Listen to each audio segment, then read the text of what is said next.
Okay, so the book I just finished and that will be coming out next spring well, is about the way that medieval Anatolians related to the countryside.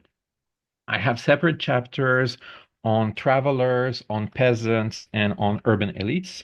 And today I'll be concentrating on urban elites. I want to talk about how and when the ruling class actually visited the countryside, what kind of experiences that they had there. But I also want to walk you through the method that I've been using to research that. Couple of caveats before I get started. So first of all, keep in mind that even though a big part of my work is inspired by archaeology, I'm first and foremost a historian. I'm not sure it excuses anything, but I think it might explain some of the things that I'm going to say that might sound maybe a bit naive to archaeologists. You have to keep in mind that as a discipline, history is really conservative. So when it comes to theory and self-awareness, I don't think it's an exaggeration to say that we're 20 or even 30 years behind most social sciences and humanities. And so there are questions that are mainstream or even slightly outdated in archaeology that could be still groundbreaking in history. So please bear with me. The other thing that I want you to keep in mind is that are the motivations that brought me to this project, because I think they explain a lot of my choices that might otherwise sound a little bit weird. So, of course, there's a lot of different reasons why somebody might be interested in a topic like daily life in medieval Anatolia. For me, the primary motivation is that that history gives me material to engage in intercultural comparisons. Um, if my research can generate new knowledge or deeper understanding of medieval Anatolia itself, all the better. But what I'm really after is what I can learn about my own life by contrasting it with medieval examples.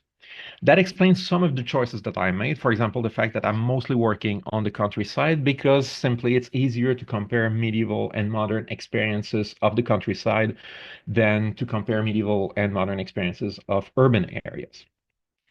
This also explains why my work tends to be synchronic. I like for my work to give kind of a snapshot of how a society operated at a given point in time, whereas gradual transformations over time are not really my main concern. And I know that in the previous meeting, in the discussion, there was a discussion about periodization, and I'll be happy to kind of bring that up and discuss what it means for me after the talk if you want.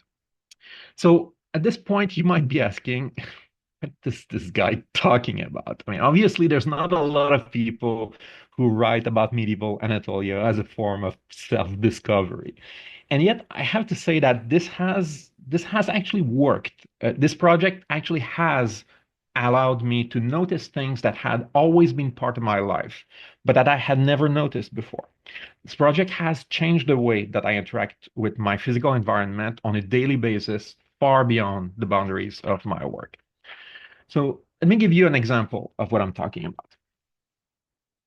The concept of landscape can mean a whole bunch of different things. In my own work, I have a specific definition of it. I'm not going to get into that for now. But when you hear the word landscape, very often the first image that will come to your mind is a very specific kind of perspective that's heavily influenced by the landscape painting tradition with a specific set of aesthetic qualities and visual conventions that includes elements like wide open view, clearly defined foreground, middle ground, and background, an emphasis on topography and natural features, perspective from an elevated viewpoint, and so on and so forth. So this kind of representation is rooted in art history, but over time it has spread to other realms and it has ended up shaping our direct interactions with the land. So if you see an icon like this one, for example, on the map of a national park, you'll know that if you go to that location, you're likely to find a viewpoint that will give you things that are essentially characteristic of a classic landscape painting, such as an open view, clearly defined foreground, middle ground, background, emphasis on topography and natural features, perspective from elevated viewpoint, and so on and so forth.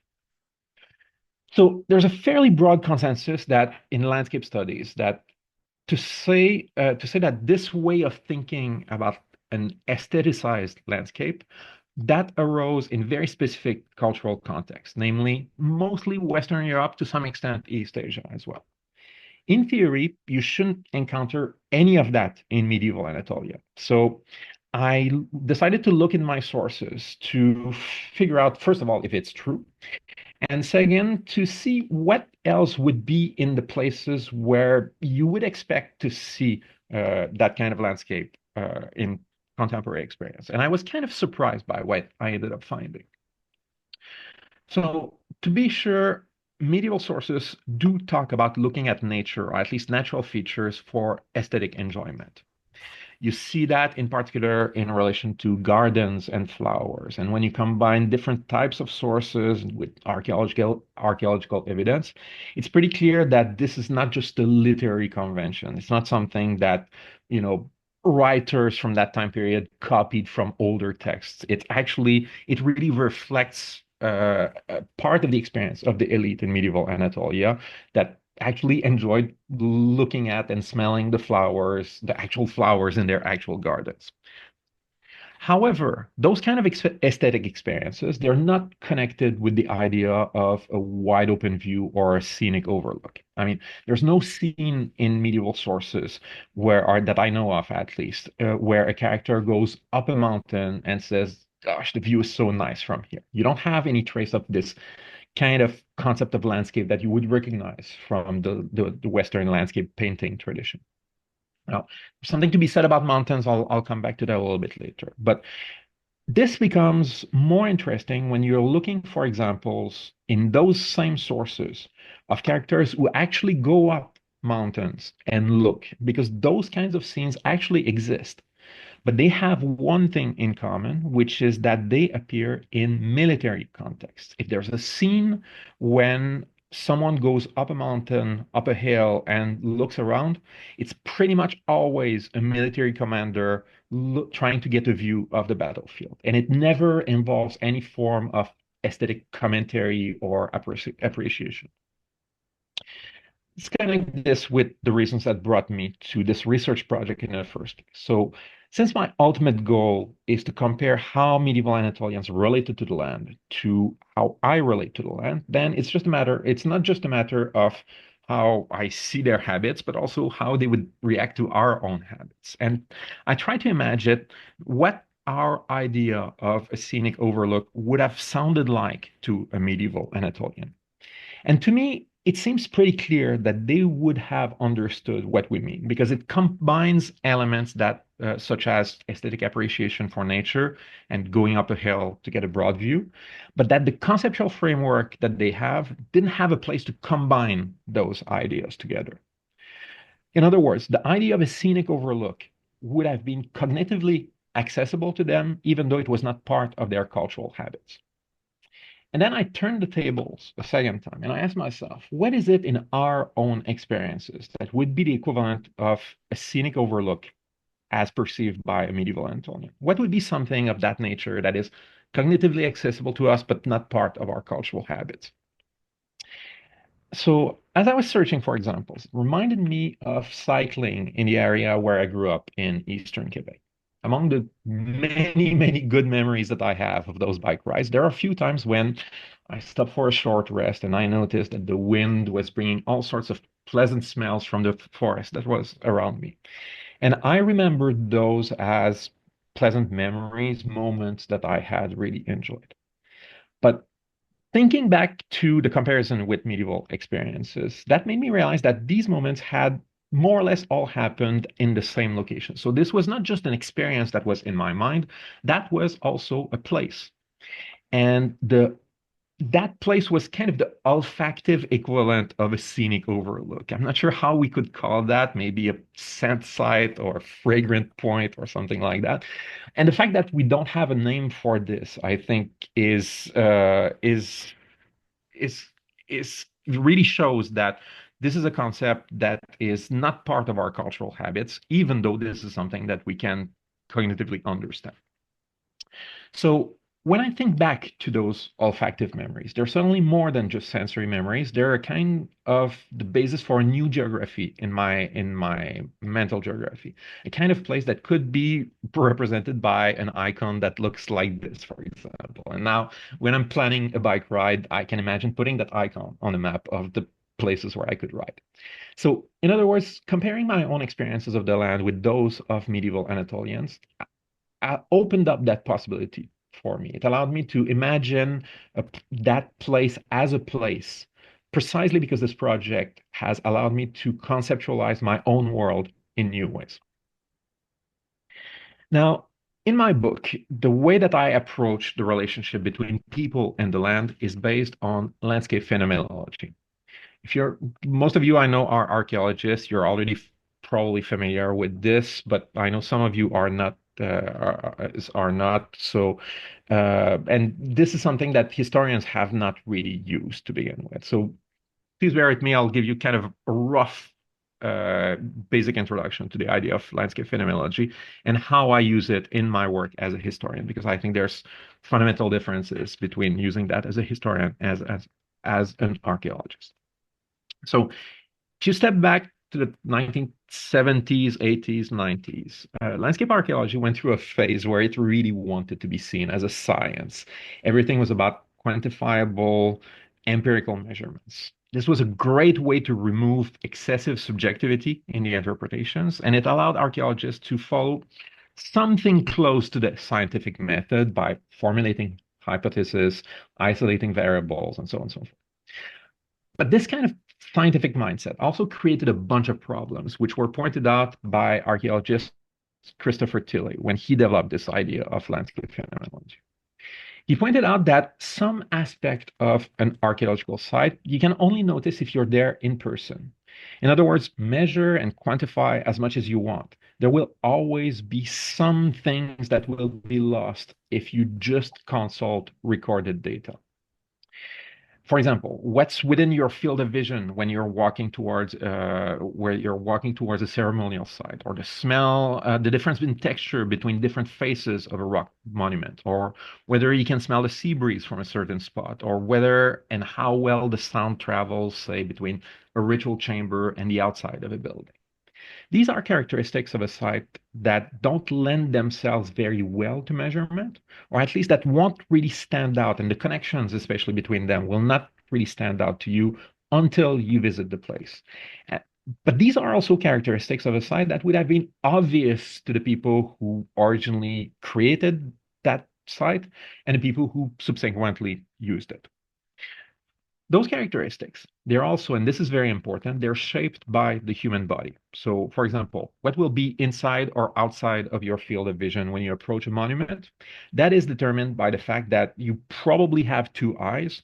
If you do, they're definitely facing to the front of your body, and they're at a more or less constant distance from the ground. So what you would see walking towards the monument would be very different. For example, if your eyes were, you had one eye at the front and one eye at the back, or if you were 10 centimeters tall. Obviously, there are variations in human bodies. Some people are taller or shorter. Some people might be blind or having different, hearing ranges. But overall, what is striking are the consistencies thousands of years apart when you visit a Bronze Age site, even though obviously we might be taller than our ancestors, overall, our bodies shape the experience that we have in ways that are much closer to the experiences of Bronze Age people than, let's say, the experiences of that the dog or a bird would have of that same place. And those consistencies, they cut across cultural changes. It's not like, for example, you have certain cultures where people, talk in ultrasounds, or, there are certain historical periods when people used to be able to see ultraviolet light or used to have an eye behind their head. And so for Christopher Tilley, these similarities between our bodies and the bodies of the people of the past are a useful tool because they give us access to at least part of the experiences of the people that we study.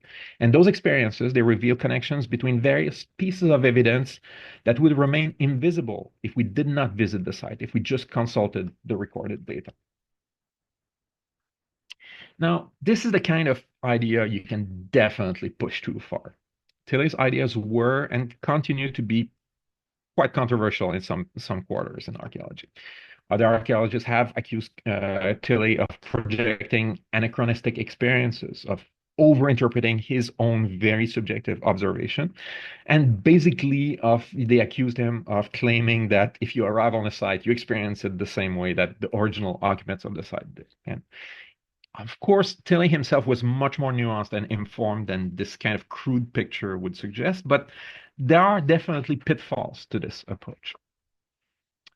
But to me, those accusations are a very good reason to import landscape phenomenology into the discipline of history. Because unlike prehistorical archaeology, at least, which is Tilley's specialty, or was, I guess, historical sources give us at least some access to the cultural context in which we should locate our field experiences. Historical texts and documents can provide a certain degree of guidance on how to interpret the on-site experiences that doesn't have an equivalent if we're talking at least about prehistorical archaeology. In addition, an additional benefit of landscape phenomenology is that it deals with a problem that's been bugging me for a very long time.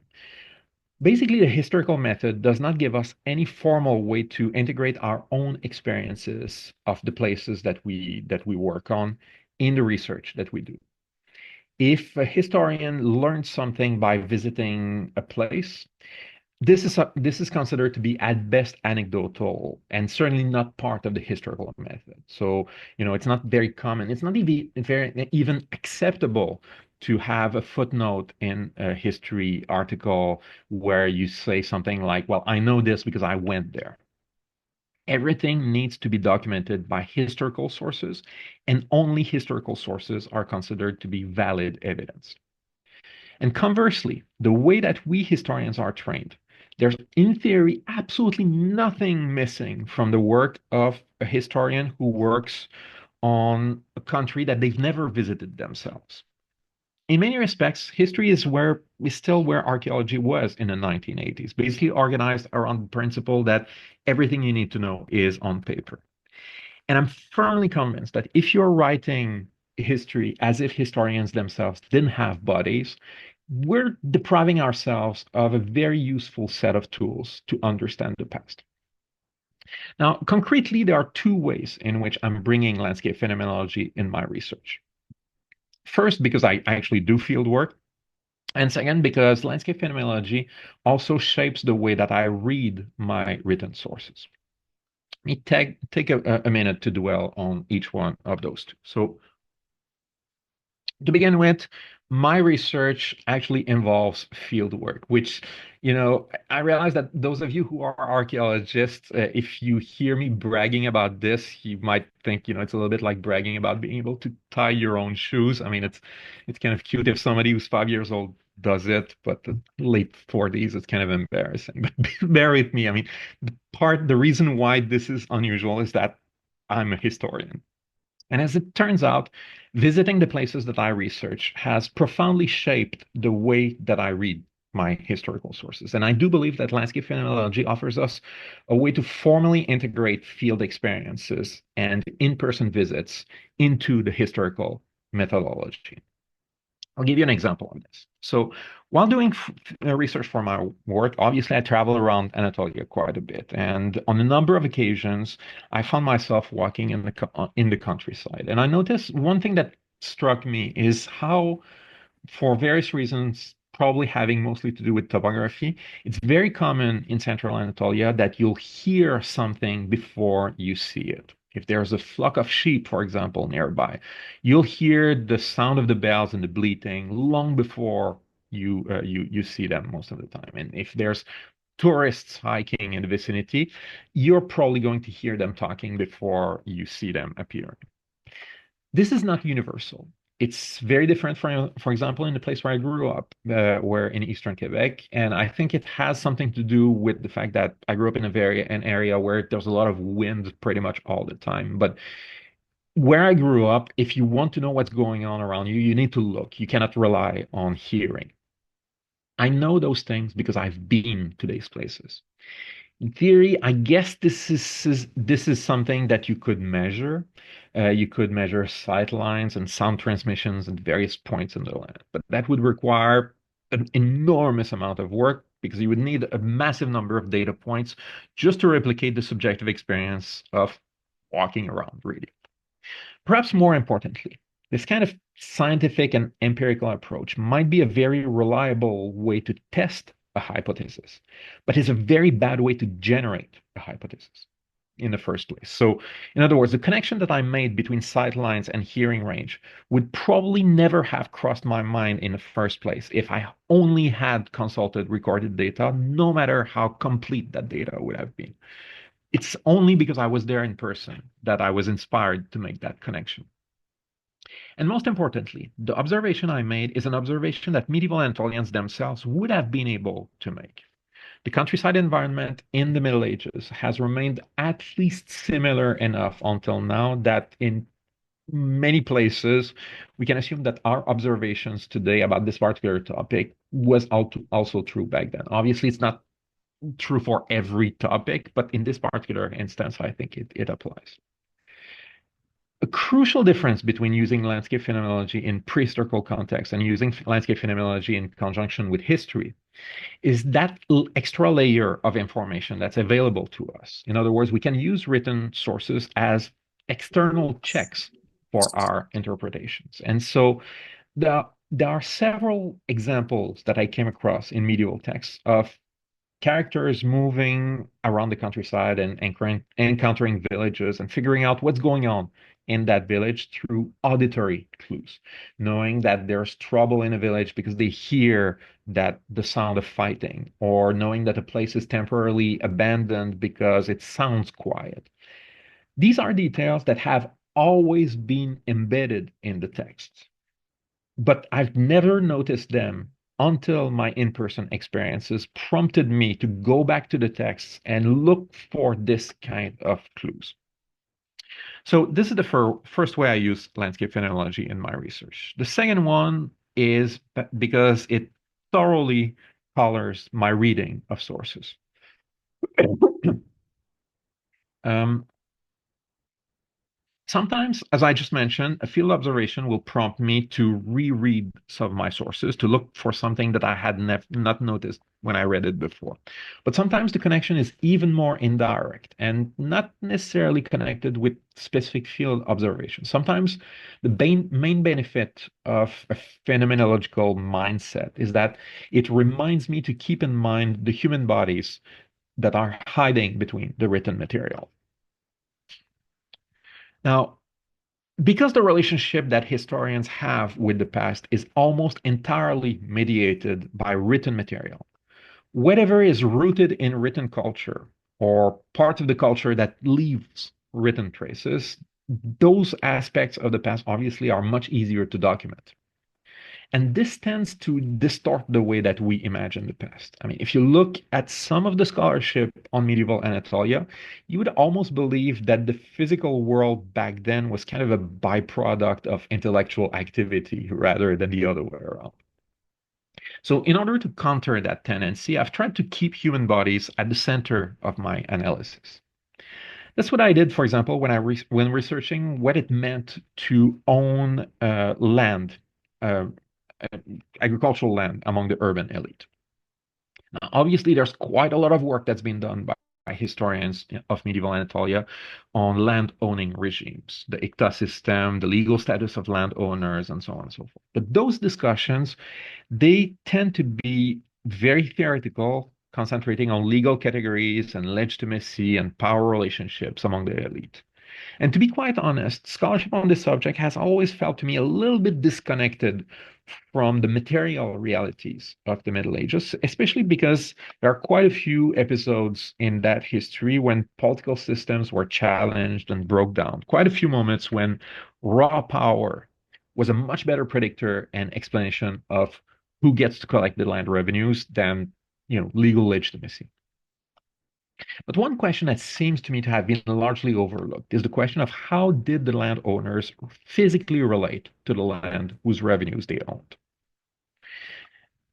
And if you look carefully at the texts and documents that remain from the late medieval Anatolia, it seems pretty clear that these landowners would actually visit the land that they owned, albeit just typically once a year, that is to say, at the moment of revenue collection.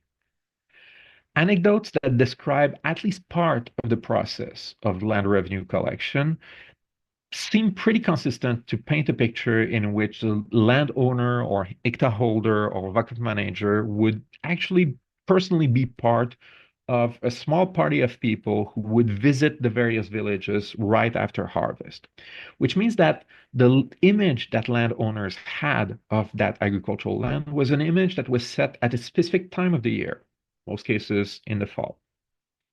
They would visit those places with an armed guard because, for obvious reasons, the peasants were not especially thrilled about having part of their harvest taken away from them. So there was an emotional component to those memories. There was a sense of adversarial relationship with the peasants. So these experiences must have shaped what was going on in the minds of the elite when they were thinking about their land. In other words, they had memories of physical engagement with those places. It is from the villages that they had visited that the revenue came. You should contrast that with, for example, stock ownership in our own world.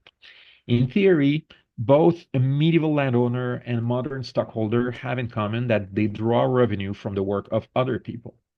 But if you own stock in a company today, you don't get to visit the headquarters. You don't need to visit one of the factories to get that revenue. Whereas if a Seljuk emir owned the revenues of a village, chances are that he would have visited that village at least about once a year, and that those visits would probably not have been overly pleasant experiences. Now, contrast that with the relationship that these same members of the elite had with gardens. The Seljuk elite would, and medieval elites in general, would use gardens as spaces of sociability. They would entertain themselves in the gardens that they owned, that were typically located in the vicinity of cities. Beyond that social function, however, these gardens were also financial investments. They were also sources of revenue. Know this in part because fruits and vegetables were sold both locally and exported from Anatolia, but it's also evident from the appearance of gardens as revenue-producing property in Vakuf endowments, and from the fact that efforts were made to protect those gardens. Gardens were typically surrounded by walls, sorry. And based on earlier work that I've done, it's also pretty clear that the people that we identify as gardeners, their work description included not only planting and caring for and harvesting produce, but they also had to act as kind of security guards. Obviously, today, when we think of gardeners, the image that comes to our mind is some kind of peaceful, meditative plant lover and nature lover. But back in medieval Anatolia, the image of a gardener was something a little bit closer to a burly, tough guy. And so it's absolutely not a coincidence, for example, that the Ottoman palace guards a little bit later were also the palace gardeners, the bostancıs, because growing produce and fighting intruders were seen as two sides of the same job, even though obviously those activities are not combined in our minds today.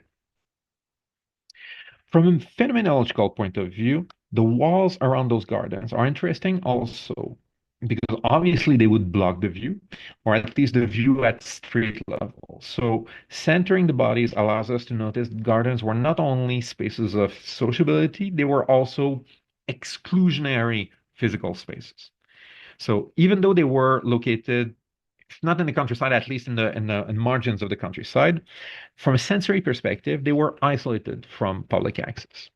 This kind of perspective also explains why Scott Redford, who's the specialist of medieval Anatolian gardens, has pointed out that the proximity of mountains was one of the most desirable characteristics of prestigious gardens.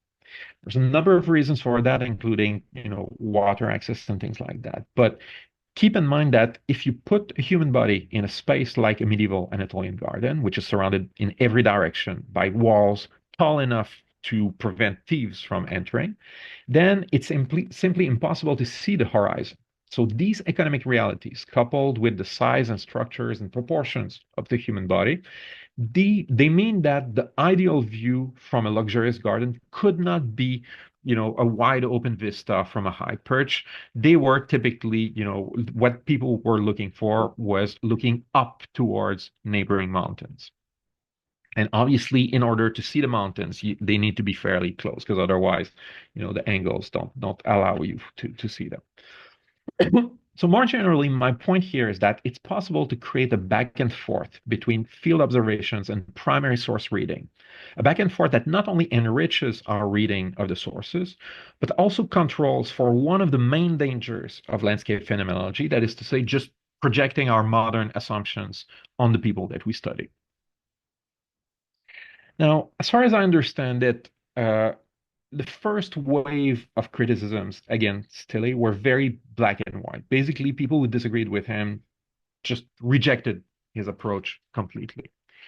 Nuanced and constructive criticism took a little bit more time before appearing. And there's a couple of things I could mention there, but I'll skip that for time reasons. But I would say that as far as my work is concerned, the most significant contribution I encountered is the book Archaeology and the Sciences by Yanis Hamilakis. I suspect that Hamilakis himself, who's obviously an archaeologist himself, would see his work as, in some respect, fundamentally different from Tilley's approach. But in many ways, what he proposes is kind of the natural next step in the same direction. So Hamakis brings up a bunch of questions that Tilley had never really addressed. Among other things, he's highly critical of this idea of a five sense paradigm and approaches that isolate individual senses. His point is that sensory experience are synesthetic by nature, that you cannot simply talk about, for example, a soundscape while at the same time ignoring what the person would smell or see or feel while listening to that soundscape. So for him, sensory history scholarship that concentrate on only one of the senses, or books in sensory history that have separate chapters, for example, on one chapter on smell, one chapter on vision, one chapter on touch, they necessarily are missing out on an essential characteristic of the sensory experience, because sensory experiences are almost always the product of the combination of different types of stimuli. And I think this is a very astute observation. And it points out the problem that I think that even mainstream and up-to-date sensory historians don't seem to have acknowledged yet. There are a number of other insights that Hamilakis brings to this picture, including the way that he approaches his object of study by looking not so much at the subjectivity of human actors or even centering the human experience, but rather on concentrating on what he calls fields of relation, which I'm assuming is he drew from forget his name, French guy who just died. Anyways, and talking about fields of relation, that allows him to acknowledge the mutual interactions that take place between human beings, but also between non-human animals and animals, and even between people and objects, going as far as talking about the agency of objects. For my own purposes, this is kind of drifting away from human subjectivity, which is what I'm mostly interested in. But more than anything else, the one insight that Hamanakis brings that I find especially interesting is the emphasis that he puts on memory as part of physical experiences, because I think it gives us the tool that we need in order to tackle the main objection that people might have against landscape phenomenology, namely saying that, well, you're not a medieval landlord, so if you visit a garden site, the experience that you have has nothing to do with the experience that a medieval landlord would have had of that garden. That kind of objection is very careful, that's for sure, but it's also quite blunt. And paying attention to memory in the way that Hamilakis suggests, I think allows us to engage in a more subtle approach It allows us to identify for and account for the biases and the blind spots and dangers of projection that are inevitable when using fieldwork experience as evidence, rather than just rejecting the very possibility of fieldwork being used as evidence. Now, what I find especially insightful in the way that Hamelakis pays attention to memory is that he takes it as multidimensional. At the most basic level, obviously, we need to acknowledge that we as researchers, when we visit a site once or maybe a couple of times, whereas the people that we study, they would have been to those same places repeatedly. To take just the most obvious example, when you think of a farmer's relationship with their field, there's a body of knowledge and emotional investment that's built up from working those fields year after year after year.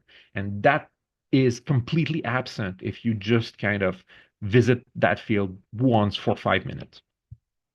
But memory operates also at other levels. It can be indirect. For example, if you visit a place for the first time, but it's a place that you've heard about throughout your whole childhood, for example. If you visit, for example, the village where your grandparents grew up for the first time, maybe it's the first time that you visit that place, but you're carrying with you a kind of the indirect memory of that place, and so the experience will be very different from if you visit a place that you've never heard about.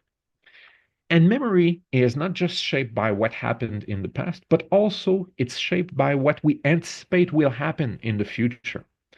A farmer, for example, will have their relationship with a field, even a field that they're currently working on in, will be quite different if they expect that their children and their grandchildren will one day be cultivating that same field versus if they know that the field will be sold next year.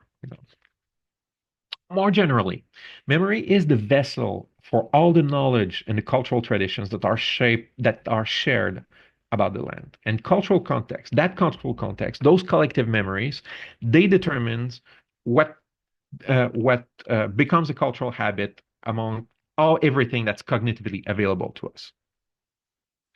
So one thing to keep in mind here is that if we think of fieldwork as a source for historians, then of course our modern experiences of those places that we visit will be biased by our own modern perspective.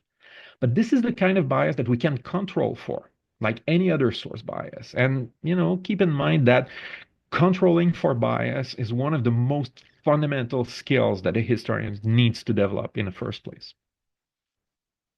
Now, I want to go back to the relationship that medieval landlords had with agricultural land, and the difference in how they related to villages, agricultural villages, versus how they related to gardens, especially in times of war.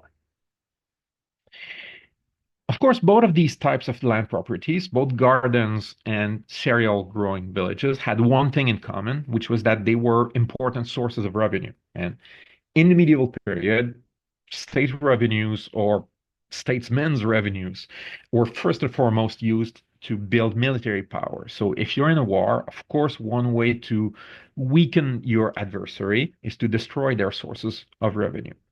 And for that reason, medieval Anatolian chronicles mention a large number of moments when crops were burnt down and fields were trampled and gardens were destroyed deliberately, always or almost always as a way to target the enemy. But because the urban elite had different relationships with cereal fields and with gardens, the destruction of those two kinds of property had very different effects, and they were used differently. If you're a landowning emir in medieval Anatolia, if you're at war and the enemy burns down or destroys cereal fields, of course you're losing money. But that's pretty much it. And it's not surprising that chronicles that mention the destruction of cereal fields, when they do, there's rarely, if ever, any sign of empathy for or even awareness of the fate of peasants. Destruction of gardens, on the other hand, would have been a lot more loaded. And this has a lot to do with physical engagement and memory and even the proportions of the human body. Now, to begin with, as a medieval leader, you would have visited those gardens much more often than you would have visited the villages. Even more than that, the emotional colors associated with those memories would be quite different. On the one hand, agrarian villages were places where you went typically once a year. Uh, you would go there to collect tax revenue, and whenever you went there, you were met with hostility. You knew that the local peasants were trying to hide some of the harvest that they had collected. And pretty much every interactions you had with the locals was loaded with the very real potential for violence. On the other hand, gardens were places where that you saw being cultivated over time. Gardens were places where you hung out with some of your best friends from for a good part of the year. These were places that were your kind of little corner of paradise. You don't have the same emotional relationship with these two types of places. Your physical engagement with those places and the memories of that physical engagement makes a big difference.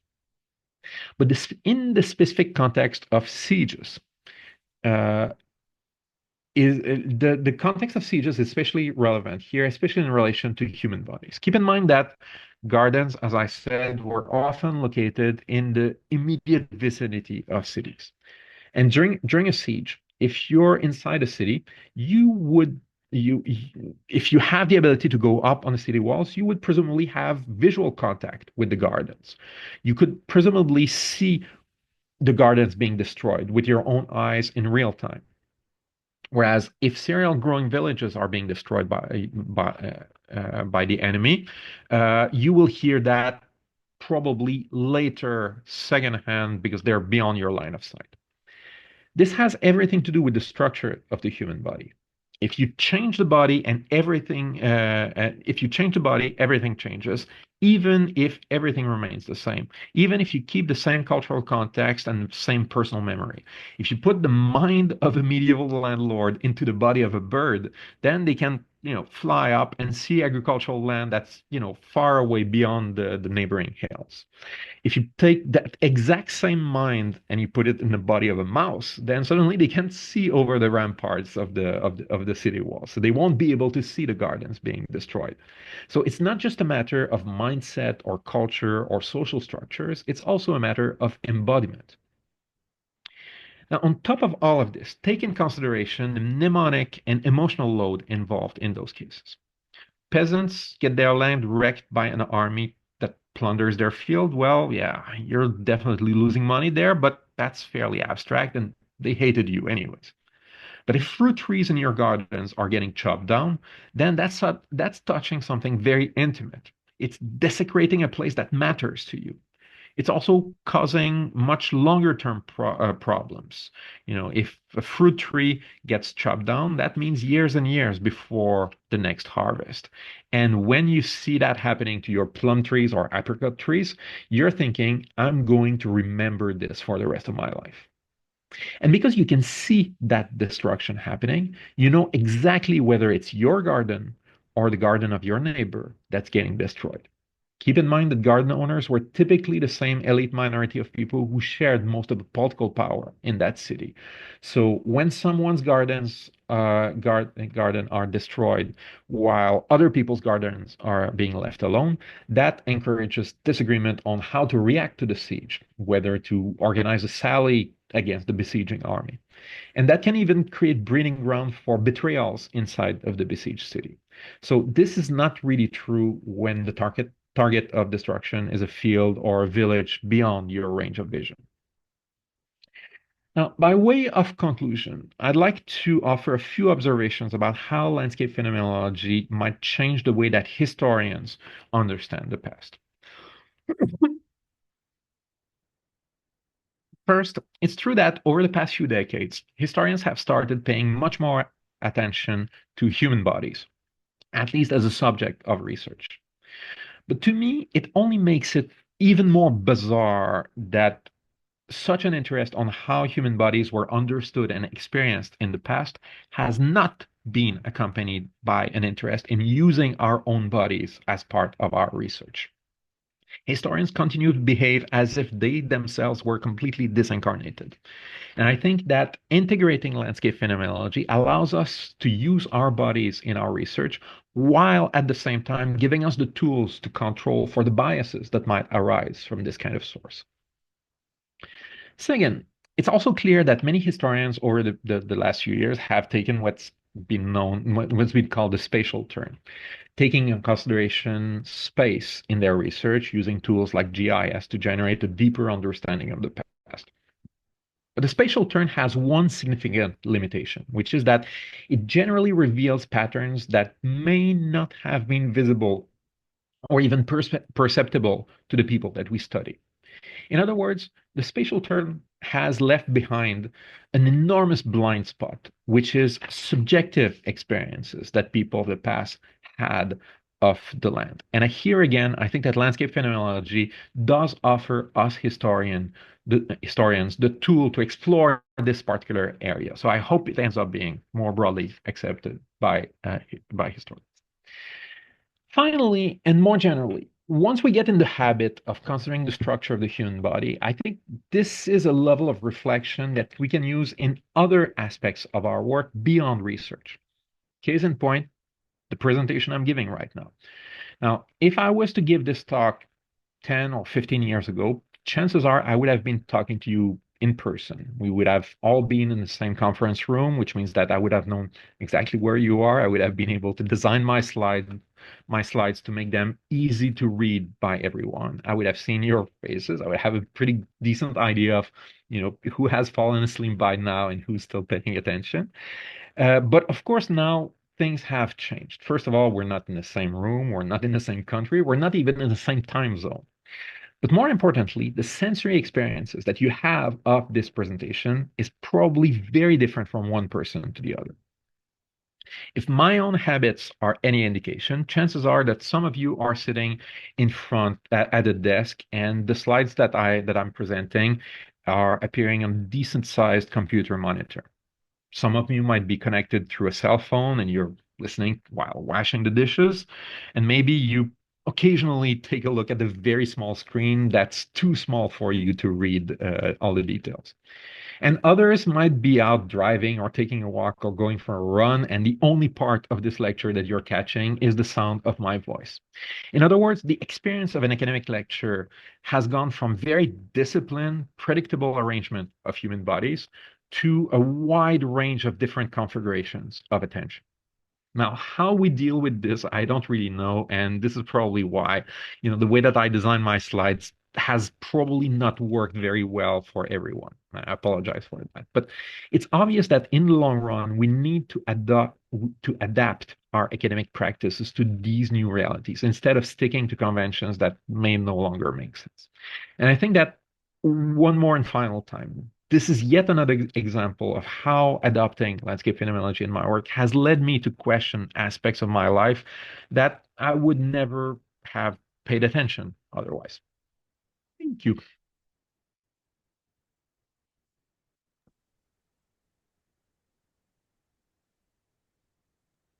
Thank you very much, Nicolas, for your presentation. I'm sorry I couldn't find back the the audio button.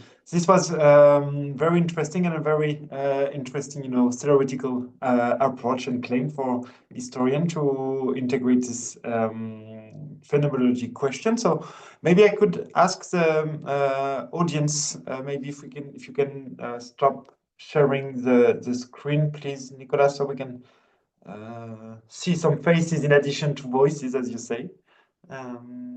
Is there any question for Nicolas?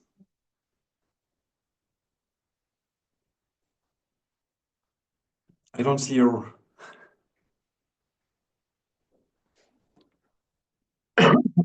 So yeah, thank you. I was very, interested in also the inclusion of gardens, as you say, as an interfaces between rural lands and cities. A point we try to make with Bordeaux in the introduction, to dualize the city and the countryside. So I was Very happy to hear you talk about this. What kind of sources do you have talking about this gardens part? I think the very best sources are hagiographies. Basically, when you have texts that describe, there are kind of collections of anecdotes about miracles that, this or that Sufi saint would have performed. And one of the best sources for that is the Menakib al-Arifin, which is a text about the early Mevlevi. And the Mevlevi at the beginning, the Mevlevi Sufi order in the 13th century, they were kind of very cozy with a lot of the Seljuk elite, and so they socialized with the members of the elite. And as it turns out, at one point, one of their members, somebody who joined them was somebody who used to be very rich and donated a garden. And so there's a lot of the scenes in that text that take place in a garden. And the thing that's especially interesting about it is that the rhetorical purpose of those anecdotes is to show those various miracles. So there's no kind of uh, uh, whenever there are references to gardens, basically they're kind of background, which means that they're less subject to the kind of uh, transformations of reality, let's say, that you would have in a hagiography. So I would say that, and you have some references to gardens also in a Vilayetname. And once in a while, you'll have mentions in chronicles where when something of political importance took place in gardens as well. Thank you. Is there any other question?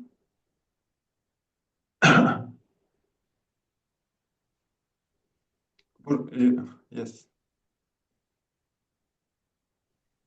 Could I Yes, ask of a course, question? please, John, please.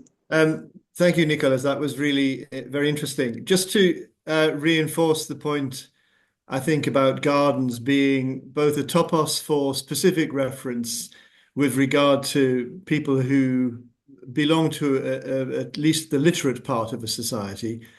When you look at classical Roman and Byzantine chronicles in particular, talking about sieges, to go to your, fairly the point that you raised fairly late on in your talk, gardens are specifically mentioned as targets for enemy activity.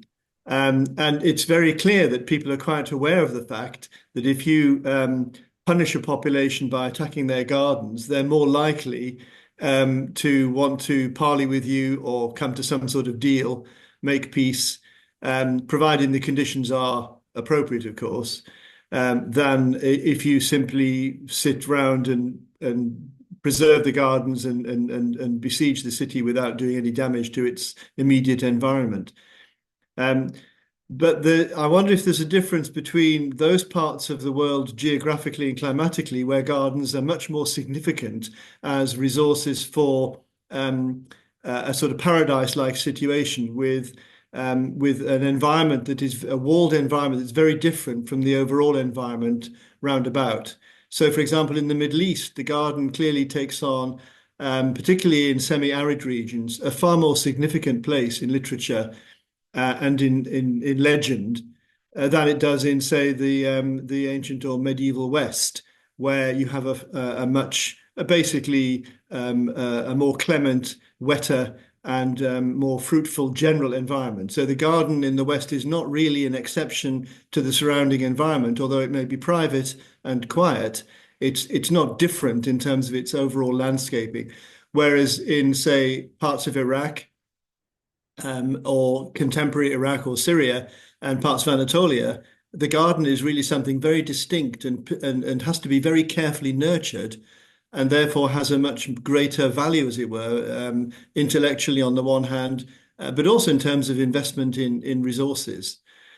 So I wonder if that's also a difference, and whether one would then find a difference between Ottoman elite responses to the threats to their gardens and, say, Western European elite responses to threats to their gardens, just as a case in point. Yeah, I mean, I think you're putting your finger on something important there, and that definitely explains a lot of the value that people attributed to gardens, because the economic value is obviously much higher if gardens are more scarce. It also explains, for example, why the dynamic would be very different in Western Anatolia, where the area is much more conducive to large scale production. Comparing different places is obviously something that my work is very concentrated, so I don't necessarily have the basis to uh, to um, to compare different regions beyond what you just said. That being said, I think there are traces of kind of cultural imports that don't have an equivalent on the ground that you will see. For example, kind of the classic example of that would be the kind of the classic Persian garden that has like divided in four parts. And this is something that you see in Anatolian sources referred to, and it's very clear that this was kind of an ideal that literary people brought in and took in from their reading of classical Persian literature.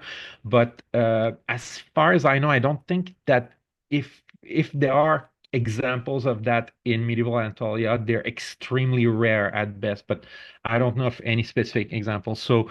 This is a good example of an instance where it's possible to differentiate between what writers inspired by literature would say versus, what you can derive as being part of the physical experience of people. Yeah, thank you.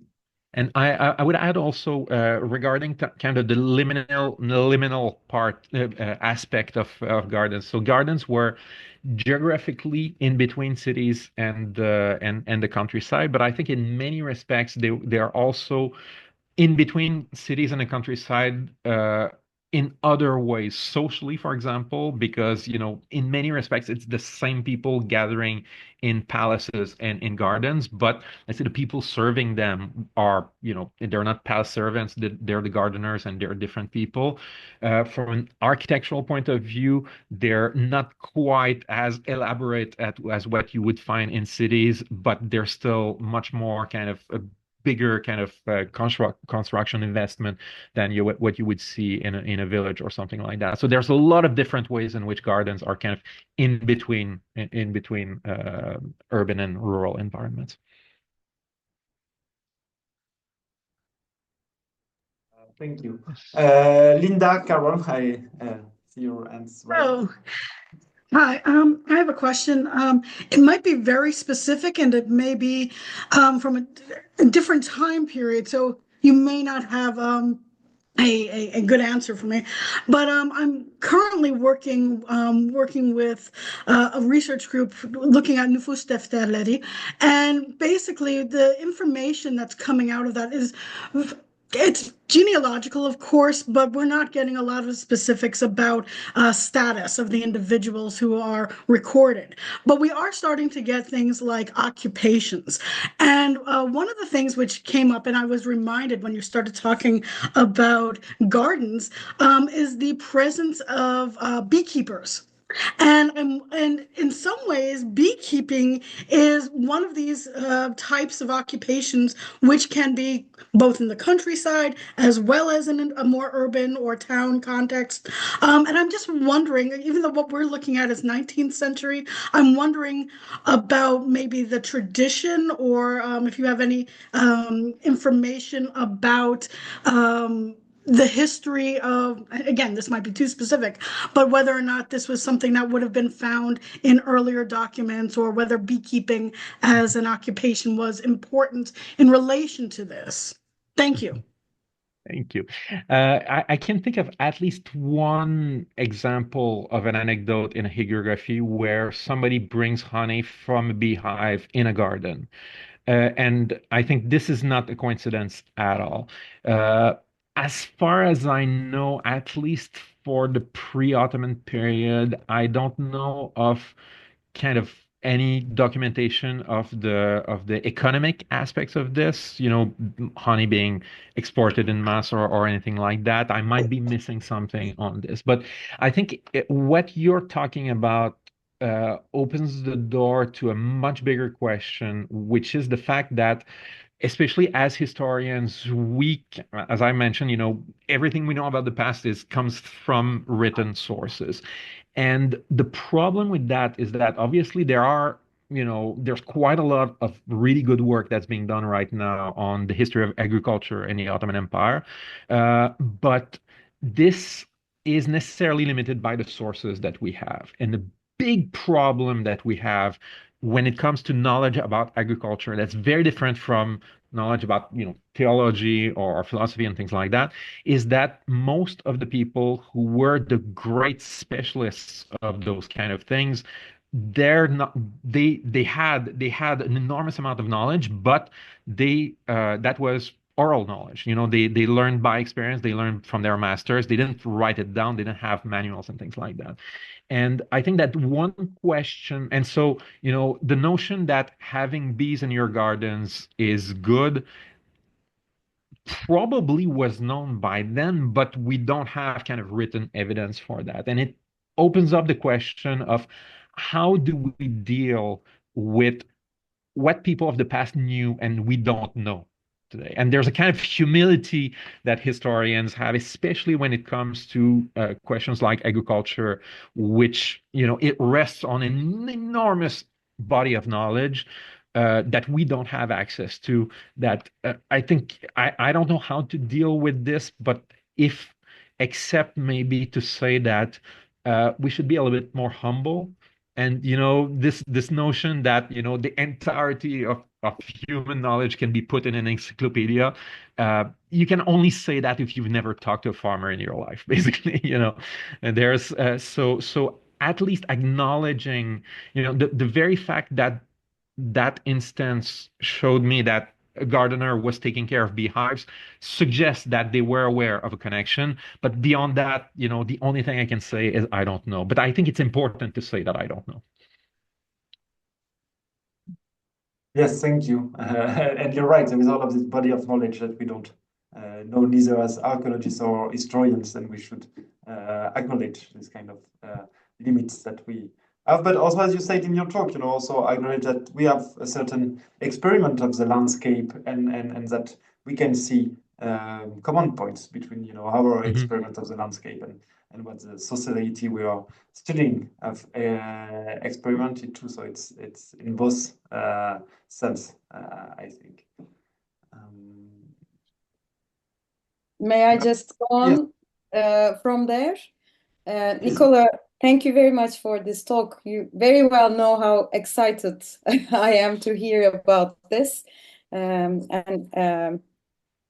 how much, we think parallel in many ways.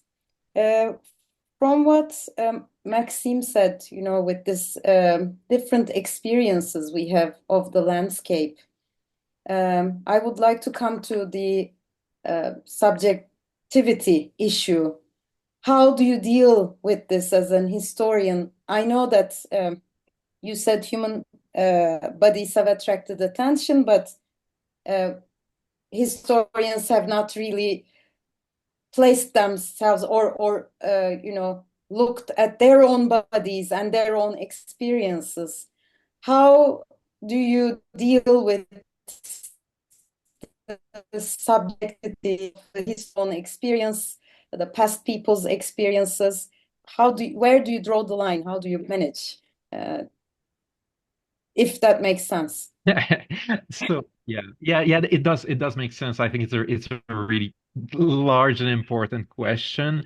I would say that it's an especially acute problem for historians more than for archaeologists in some respect, because our methods tend to be much more kind of malleable, and we have a lot more freedom in our methods, but that also means that we have a lot of freedom to say stupid things. But I don't have a clear-cut answer on how to deal with this, but I would say that if anything, my engagement with landscape phenomenology, the one big lesson that I got from it is that dealing with those issues of subjectivity, the first step in order to deal with that requires being aware of that subjectivity in the first place, and not just knowing, yes, I'm subjective, but also knowing, having a sense of I'm subjective in this particular way. There are these experiences that are specific to me and things like that. And so once you're aware of what you should be careful for, I think that this is you're on much more solid ground.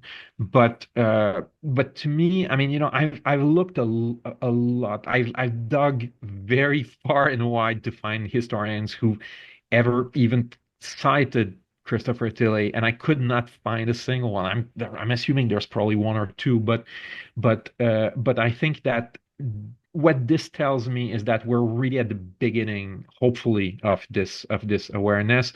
And so once we know what we should be talking about when we're talking about controlling for subjectivity, then there's a whole other discussion that can take place on how to deal with it. But I feel I'm kind of not there yet. Okay, and just this morning we were having a thesis committee meeting, and we discussed the fact that maybe we can, and Lale was there, that we can maybe detect sensual experience.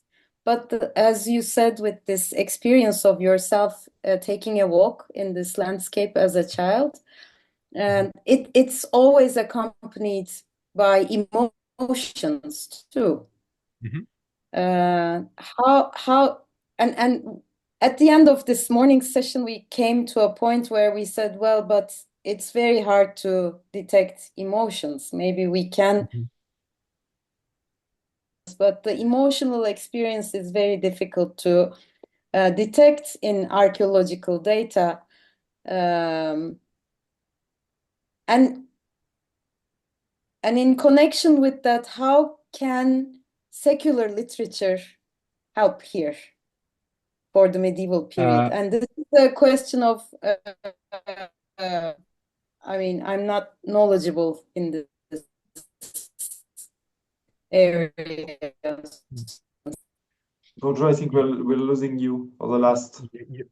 You're kind of breaking up, but I think I get the gist of it. I would say that I mean, first of all, I mean, there's a whole kind of subfield of history of emotions that has arisen over the past few years that scholars in that field would be much better placed than me to address that. But um, I would have been very pessimistic about how to deal with this up until very recently when I learned that and I'm gonna butcher her name, but her name is Isabel Lachenauer or something like that, who did her doctoral dissertation at University of Chicago just a couple of years ago about basically looking at the Danishmenname from the point of view of the history of emotions.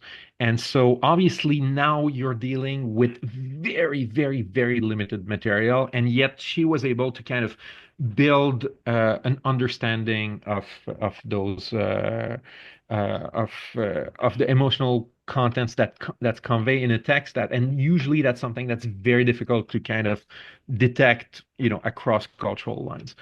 Um, I will say, however, that there is, we have to be careful both about kind of naive assumptions, but also with this kind of super empirical kind of rigor that we can push that too far, is what I'm saying. The fact of the matter is that there are experiences that we have that can have an equivalent among the people of the past. So and if there are aspects of their experiences that are completely beyond our understanding, I don't think that can even be a topic of research in the first place. But I would say that generally speaking, emotions and subjectivity tend to be some of the hardest issues to deal with as historians, basically because, especially in pre-modern times, because we don't have access to what's going on in the mind of people. We just have access to what they did. But there are moments when, if you look at the way that a historical character is depicted as reacting from what they did, you can probably infer at least part of their emotional state from it. So, again, it's probably not a very satisfying answer, but I think that there is some hope to at least reconstruct part of this. Mhm. Oh, thank you. I think it's a hard topic, so there's a lot to discuss. Thank you. Thank you. Yes, it's a hard topic, and as you were saying too, it's a very also new topic for medieval Anatolia. There is also, all of these things developing in other kind of field, and we are you're introducing a very new thing in the field And of I have medieval to say Anatolia. just one thing on this. I mean, it's funny because I started working on these kind of topics more than 20 years ago. So I'm by medieval Anatolian standards, I'm scholarship standards, I'm really, really old. And part of the reason why I was interested in it was that I felt like this was a place where there's a lot of stuff that still needs to be researched. And I'm not the only one to think like that. And people like you, Maxim, and quite a few other younger scholars have kind of jumped into this area as thinking, this is a place where I can make my mark. And so, I think that medieval Anatolia in ironically has become the exact opposite of what it was 20 years ago, in a sense that now it's a place where a lot of very innovative work is being done. And so, I feel like I'm very close to being left behind by the young crowd, and I'm almost happy about this because it means a lot of interesting work is getting done. But I'm sure you won't be left behind. At the contrary. Thank you again. Is there any other question in the audience? No. So, If I can add, so I know that in the discussion last time there was a discussion about periodization, and I just wanted to add because I know you wanted this to be kind of an ongoing discussion, and I was listening to the exchange that you had with I think with Asaiga, if I'm not mistaken. And to me, when you're thinking about periodization, I mean, you have to keep in mind why is it that the reasons why you're periodizing in the first place. And in my case, it made me realize that if I have to kind of define the chunk of history that's my province, it's measured obviously from a geographical and chronological point of view. I mean, I work on more or less central Anatolia, more or less 13th, 14th century, but it's also defined in ethno-linguistic terms. I mean, basically, because the sources I can read are mostly medieval Turkish and Persian, to some extent Arabic also. There's a part, and I can't read Armenian or Greek, for example. So there's a part of society that I don't really have access to. And so, you look at the work of, Polina Ivanova, for example, who worked at Kumana, or somebody like Rachel Gosgarian, for example, who are kind of, in many respects, they're working on the same time and place as me, but they're not working on the same area, really, because they're not covering the same kind of people. And I understand that it's useful to have a kind of standardized periodization in some respects, but I think we have to be very careful about the dangers of that, because once we start creating boxes that are very rigid, we fall in a trap that's very similar to the kind of problems we've encountered when looking at history from a national point of view, where you're gonna work on a certain topic, and because the frame in which you work is the national history of your country, stuff that happens just across the border is not relevant at all, whereas stuff that's completely at the other end of the country you have to take in account. So I would be careful creating too tight differentiations between and too kind of standardized periodizations. And I think that having kind of overlaps and the work of that person is defined like this, and as long as it makes sense internally, I think it has the potential to enrich our work tremendously, because it forces us to cover areas that otherwise our own periodization would have kind of left beyond our attention. Yes, thank you. I totally agree with this, and that's what what we were also trying to say with this large medieval term, saying that going out of the Byzantine periodization or the Islamic periodization, trying to put larger boxes when all of us can work together and exchange, because as you perfectly say, I mean, we're working on the same land, same time frame, but not on the same people, either as archaeologists or historians. So and the society we are studying, we are just only seeing one part, because we're working, I mean, you and I more on the Islamic part of it, and as you say, Byzantine is on other part. So it's, yes, I agree. I mean, it's also the aim also of this this seminar, and of the tendency of research about medieval Anatolia. And what makes medieval Anatolia so interesting is that you have all of this different field of expertise to combine and to work together and to cross frontiers, not to build new one. I totally agree with this. Yes, thank you very much, Nicolas. I think we can finish on this note, and thank you for your feedback on the last session too. So we were very happy to have you here. Of course, as you say, at the end of your talk, we would prefer to have this kind of seminar in person with more physicalities than here in Zoom. But so the next two information before maybe turning off the Zoom. The first one is like the recording I put on the IFEA YouTube channel, and it's the first one is now online since today, I think. So you can find the seminar and follow the seminar online. And the other thing is, sorry, I put the link in the chat. Perfect, thank you. Yeah.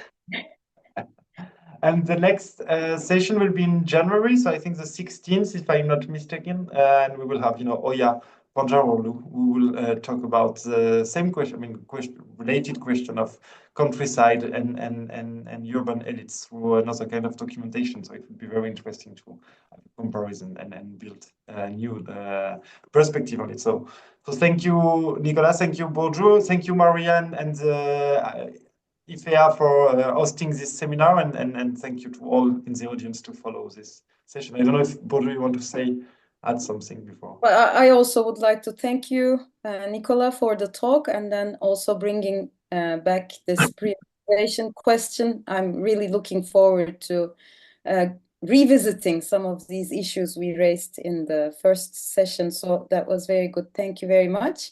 And happy Thanksgiving to those who are celebrating. Happy Thanksgiving. Thank you so much, everybody. Thank you very much. Bye-bye. Thank you. Bye. Bye.